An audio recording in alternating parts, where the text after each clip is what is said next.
ഞാനും ഫ്രണ്ട്സും കൂടി ഒന്ന് ജടായു എർത്ത് സെൻറ്ററിൽ പോയ ഒരു വിശേഷം നിങ്ങൾക്ക് ഇന്ന് കാണിച്ചു തരാം. കേരളത്തിൽ ഇങ്ങനെ ഒരു ടൂറിസ്റ്റ് പ്ലേസ് ഞാൻ ആദ്യമായിട്ട് കാണുക. നല്ല വൃത്തിയും വെടുപ്പായിട്ടുള്ള സ്ഥലം, ഫുള്ളി ഓർഗനൈസ്ഡും. അത് പ്രൈവറ്റ് ആയതുകൊണ്ടായിരിക്കാം കേട്ടോ. നമുക്കവിടെ രണ്ട് വഴി പോവാം. ഒന്ന് കേബിൾ കാറും പിന്നെ നമുക്ക് കാൽനടയായിട്ടും പോവാം. 256 സ്റ്റെപ്പ് ഉണ്ട് നമ്മൾ കാൽനടയിൽ കയറി പോകണമെങ്കിൽ. നിങ്ങൾ കേബിൾ കാറിനാണ് പോകാൻ ഉദ്ദേശിക്കുന്നതെങ്കിൽ ഈ 325 കൂടാതെ വേറെ കേബിൾ കാറിൻ്റെ ഫീ ഉണ്ട്. എന്തുതന്നെയായാലും നിങ്ങൾ ഇവിടെ വരാൻ ഉദ്ദേശിക്കുന്നുണ്ടെങ്കിൽ ഒരു 3 to 4 hours ഇതിനായി മാറ്റി വെക്കണം.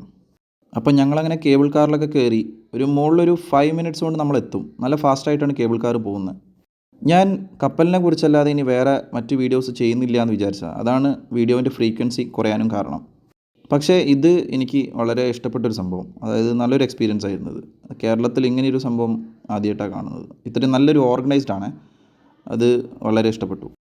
നമ്മുടെ കൊല്ലം ജില്ലയിൽ ചടയമംഗലത്താണ് ഈ ജടായു എർത്ത് സെൻറ്റർ സ്ഥിതി ചെയ്യുന്നത്.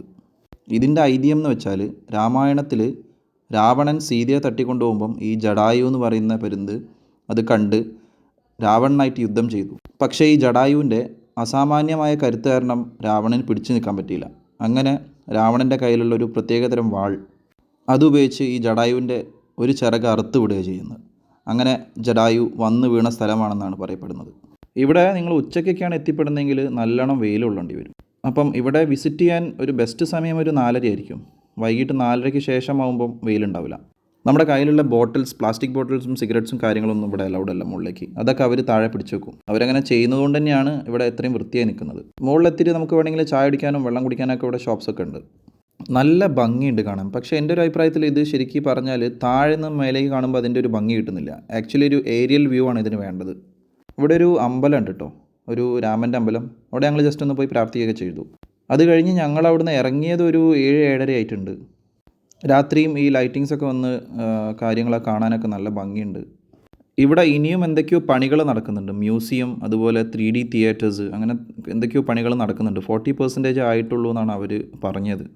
അങ്ങനെ അത് കഴിഞ്ഞ് ഞങ്ങൾ അവിടുന്ന് ഇറങ്ങി കഴിഞ്ഞാൽ ഉടനെ തന്നെ നമുക്കിതുപോലെ ഷോപ്സുകളൊക്കെ കാണാം. ഒരു എയർപോർട്ടിലൊക്കെ വന്ന പോലെ ഒരു ഫീലാണ് ഈ ടെർമിനൽ നമ്പറൊക്കെ എഴുതിയിട്ടെ.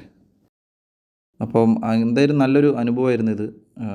പുറമേയൊക്കെ കാണാനും ഗാർഡനും കാര്യങ്ങളൊക്കെ ആയിട്ട് നല്ല ഭംഗിയുണ്ട്. അങ്ങനെ അവിടുന്ന് ഞങ്ങൾ ഒരു ഓട്ടോ പിടിച്ചിട്ട് നേരെ ട്രെയിൻ സ്റ്റേഷനിലേക്ക് പോയി. അവിടുന്ന് ഞങ്ങൾ നാട്ടിലേക്ക് വന്നു.